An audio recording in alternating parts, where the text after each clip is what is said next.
I wanted to write a book that was about the nature of memory.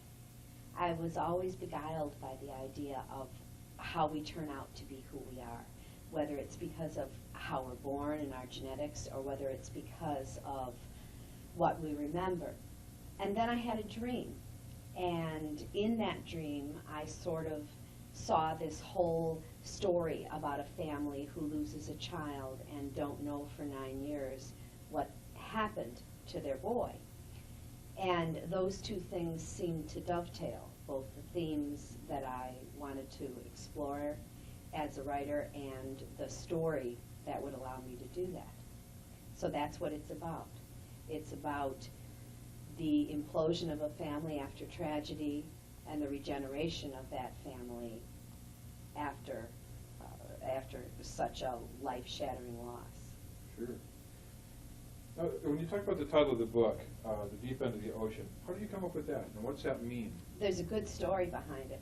My little boy, Martin, who is then 5 years old, is obviously the reincarnation of Ernest Hemingway, because I had a mutt title for my book. It was so bad.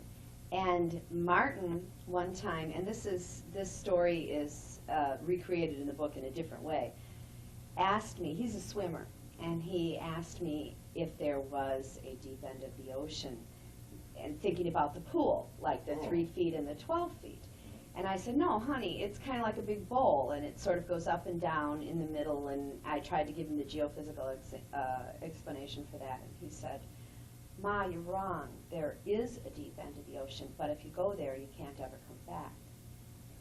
And chills went down my spine, and I said, Me too. bingo, that's the title of this book, because indeed the Capadoras do go to the deep end of the ocean, and they don't come back in the way that they were before. I think if you go to the deep end of the ocean, you can come back, but you'll be changed forever. What would you like readers to learn from your book? Well, I think the story comes first. I am a story person. I think that we explain our lives through stories, and we explain who we are through stories. So I think, first of all, they will have a good time, a painful and yet exhilarating time reading this book, and that's the first thing. But I hope they also start to think about the fact that life is complex. And one thing I've learned in my life, as we talked about earlier, is that my grandmother used to say, I think many grandmothers used to say, even courage takes courage, and even joy can be complicated. And I think it'll make people think about things like that, that there are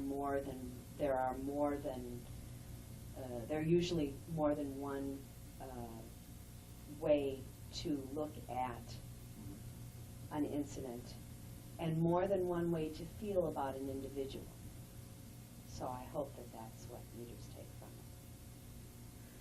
How do you write? Like, what's your typical day? Like, how do your thoughts come to you? How do you make such a world? I write in the way I used to hear that E.E. Cummings wrote. He used to get up in the morning and get dressed and comb his hair as if he were still going to work at the bank. And I write on a very prescribed schedule. I work 8 hours a day as if I worked at an office. I'm a journalist by profession, and I write a column for TV Guide. I'm a TV critic, and I write a column for Parenting Magazine, which is based here in San Francisco, I might add. And so I work either on the fiction that I now write or on the other kinds of assignments that I do, but I work a steady 8-hour day. And where the ideas come from, boy, you know, that's something I don't like to probe too closely, because I sometimes think they come from the idea god.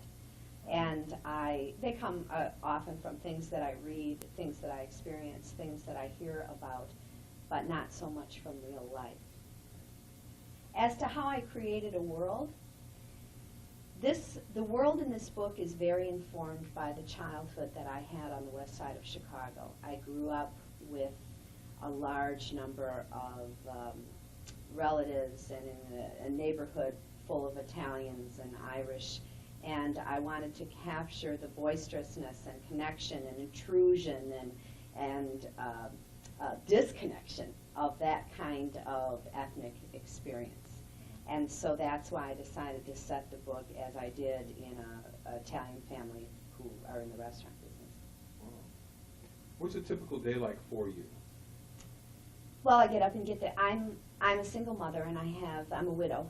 I have 5 kids. So I get up in the morning and abandon myself to the hell of peanut butter and jelly sandwiches and lost school books and trying to get my 6-month-old daughter fed. And about 9 o'clock, things settle down. I have a caregiver who comes into the house. I go down into my office, which is in the basement of my house, and I go to work. What would be the perfect novel, or the great novel that you'd like to write? Oh, I'm writing it now, What's that? obviously. Oh, this once? No, Oh, yeah. I'm writing it now. I don't You're mean writing that it this now. is it. I'm writing it Oh. now. What would be the perfect novel for me to write? There are some novels that I think are perfect. Some of my favorite novels are Crossing to Safety by Wallace Stegner. I love Wallace Stegner. And I just told Stephen King, his editor is my editor, and I told him through my editor that I thought his short novel or long short story, The Body, was a perfectly realized short story. So I would like to write, I suppose I would like to write a novel about the relationships within families that left a feeling of satisfaction for the reader in having understood some things about families that they didn't understand before. Because I think that all of us start, even though most great books have been about experience, such as war or a dislocation, I think that really how we cope with stress, whether bad times make us bad, comes out of our experience within our families. Is there anything you'd like to say to the viewing audience? Don't be afraid to read it. That's what I'd like to say. Lots of times, people tell me that they're afraid to read this book. They say, how could a mother write a book about losing a child? But it's because, I think, I'm a mother, and because I've had the experience of grief, that if this book has any authenticity, it comes out of that experience. And this is not, though it's hard to believe, this book is painful, and it's funny, and it's frightening, but it's not depressing. Ultimately, it's a book that will not make you feel hopeless. And so don't be afraid to go to the deep end of the ocean. That's what I'd like to say. Wonderful. Thank you. Thank you. That's great. You come across wonderfully. Yeah, that's not it. That's part of it. See, it's funny sometimes that people have a core personality and they're very different in certain ways. But just a lot like Tootie. I was thinking, yeah. wow, you just have that energy about you. And You know, a funny thing yeah. that I've observed about my writing is actually that both in my newspaper column and in this book, I seem to have the kind of writerly quality, and I don't know where it comes from, that makes people feel familiar with me, that makes people feel comfortable. And I sometimes tell people it's like my face, because people say, Yeah. oh, you look just like my cousin from New Jersey, or you Yeah. remind me so much of my sister's best friend. Or Yeah. it's Yeah. almost like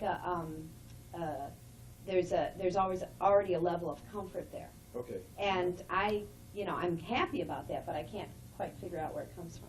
I don't think there's not many people that I see that remind me of friends so Mhm, much, and mhm. you just zap right in there, Mhm, just right like mhm. that.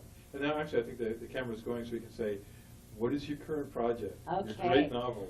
My great novel. Oh, Yeah. dear me. Well, there's 2 competing ideas. I'm writing 2 books. One of them, like The Deep End of the Ocean, came to me unexpectedly in a dream. And I must tell you, I am not the kind of person who dreams stories. I have the same kind of anxiety dreams as everybody else, where I'm stuck in the swamp and I can't scream and I'm trying to run away. But Yeah. twice in my life, I have dreamed stories, and for the second time this happened recently. I dreamed a story. it also is about a redemption, in a sense. It's about a young girl, a teenage girl who has the sort of bad date from the moon, the worst bad date that you could absolutely positively imagine. I shouldn't laugh on that one. And how it affects her life.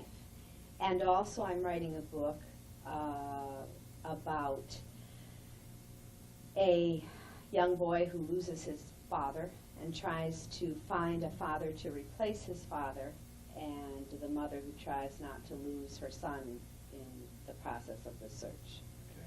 So I'm working on two things, and I'm just not sure which one I'm going to commit to first for the next book. I think I have to be persuaded by that dream. Well, we want to see your books when they come out. I do too. Yeah, you do. All three of us do. Right, right. Thank you so much. Oh, you're very welcome. Thank you. Thank you.